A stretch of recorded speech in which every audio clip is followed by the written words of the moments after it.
Our next guest says big tech is beginning to work its way out of the hole slowly. Let's bring in Meta's former chief revenue officer and partner at 01 Advisors, David Fischer. David, it's great to have you. The Meta story tonight, I wonder whether or not you think it's more important to get more on the cost side, whether that's operating expenses, CapEx, headcount, or if we want to see ad volume continue to accelerate. What is the driver going into the print?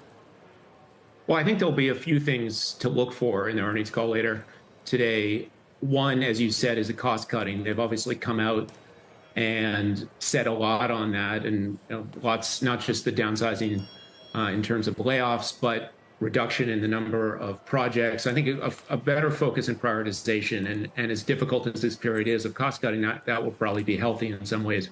A second one, which you also suggested, is around ad revenue. And one thing to look for there is whether there are signs that some of the big hit that the company took when Apple made some of the changes to iOS a year or two ago, whether they're actually starting to capture those back. So I think that would probably come in the commentary. Are they seeing rebounding there? And then, of course, as always, looking to see any guidance around the metaverse, and are they going to continue to pour billions into that per year? I think that everyone's expectation, based on what they've said so far, is yes. But of course, you want to hear and understand if that's still the case.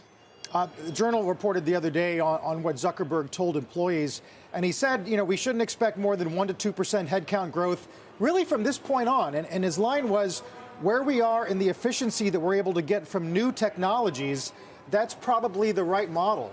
And I wonder whether you think the street understands just exactly the new chapter we're in sort of efficiency regarding headcount.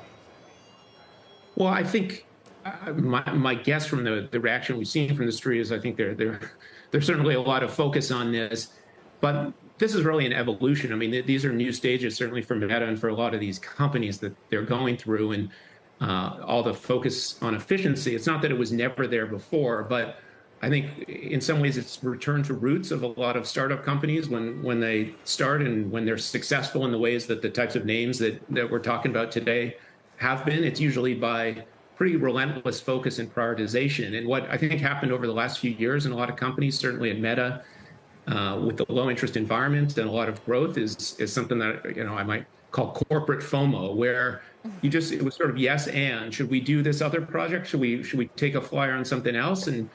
And over time, I think that caused some bloating and investment in a bunch of projects that may not have been core to the business. Things like an audio chat feature, or maybe it's a wrist wearable in the hardware space. And so I think the focusing that we're seeing now, the tightening, I expect to continue for some period of time, but these things tend to go in cycles. Hey, David, I'd love to get your take on AI, ChatGPT. There are many who fear its continued development in certain ways and want the government, for example, to at least provide guardrails, as hard as that may seem to imagine in some instances. What's your take in terms of the risks and or rewards and the likelihood that we'll get some sort of framework from the government?